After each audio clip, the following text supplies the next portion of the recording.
The FBI has been politicized. Chris Wray has no business leading the Bureau. Here with more, the House Judiciary Committee Chairman Jim Jordan, Florida Congressman Matt Gaetz. Thank you both for being here.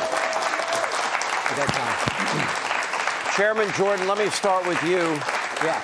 He ducked, dodged, obfuscated, and in my view, outright lied and did not tell the truth and came with no intention to cooperate or give answers. Yeah, that's why we got to use the power of the purse and the appropriations process to limit how American tax dollars can be spent. That's why we can't reauthorize FISA in its current form. And that's why we should look at moving the headquarters, not give them a new building here in the D.C. area, but moving the headquarters to Huntington, Alabama. That makes sense to us. So we're looking at all that. His answers there weren't answers there. That's the big thing. And I think the big takeaway, Sean, was when he talked about how Americans' privacy, how their data is being swept up. He was asked twice, is the FBI buying private data from brokers in the private sector? Are they buying this information, stuff they couldn't get but for a warrant if they went out to get it in a court? Are they doing that?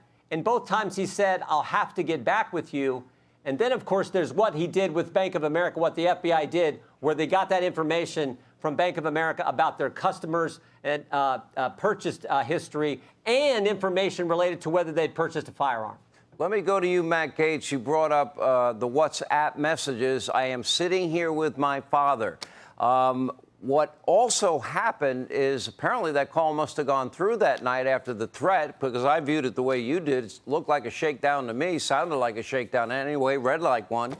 And then magically $5 million from the Chinese energy company, it's my understanding from Jim Comer, made its way to the Biden family in less than a week. Is that your understanding?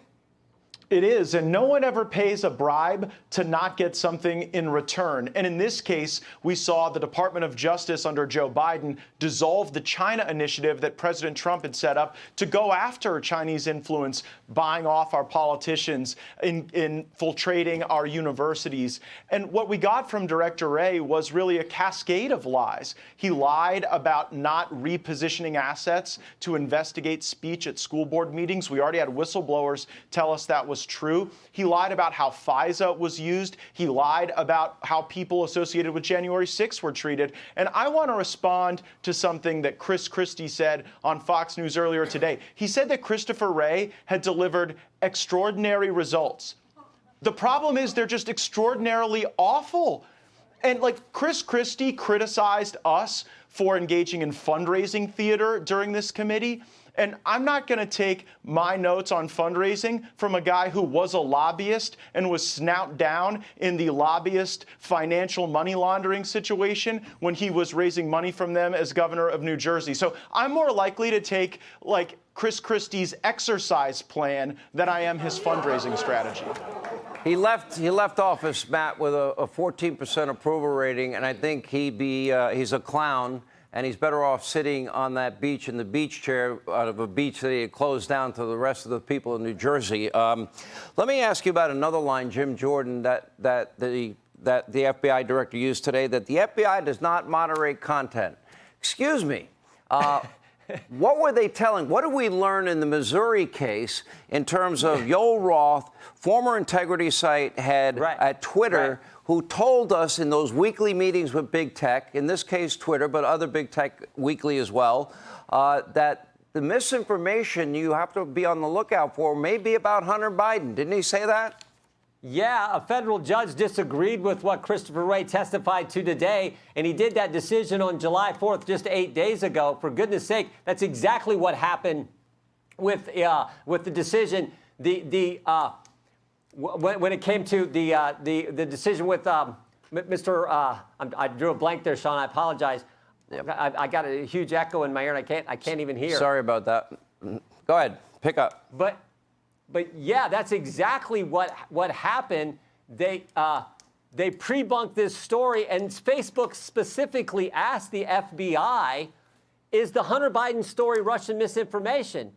And the FBI said no comment. This is after they had the laptop for an entire year, after they'd been telling all the big tech companies, get ready for a hack and dump operation. It's coming, and it's going to involve Hunter Biden. And then it happens, and they get that fundamental question, no comment.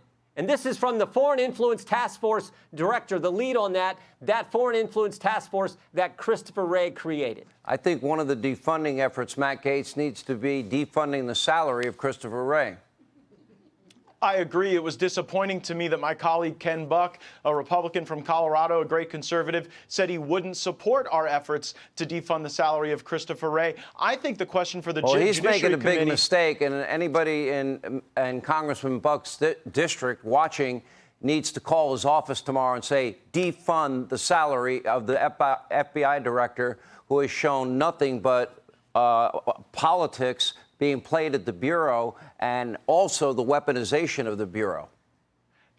Similarly, the Judiciary Committee should take action against Christopher Wray, and what Chairman Jordan and the rest of us will have to sort out is whether to proceed next with a contempt action against Christopher Wray for not answering questions that he has a statutory obligation to answer, or whether to proceed with a criminal referral to the Justice Department where he works for lying in the very few questions that he actually did answer. He told verifiable lies to Senator Lee previously about FISA on January 6th. He told lies to our colleague Congressman Nels today when asked about looking at these school board parents. So they have totally come untethered from the Constitution at the FBI, and we must bring them to heel. And this is just one step in that journey. All right, Matt Gaetz and Jim Jordan, thank you both. We appreciate your time.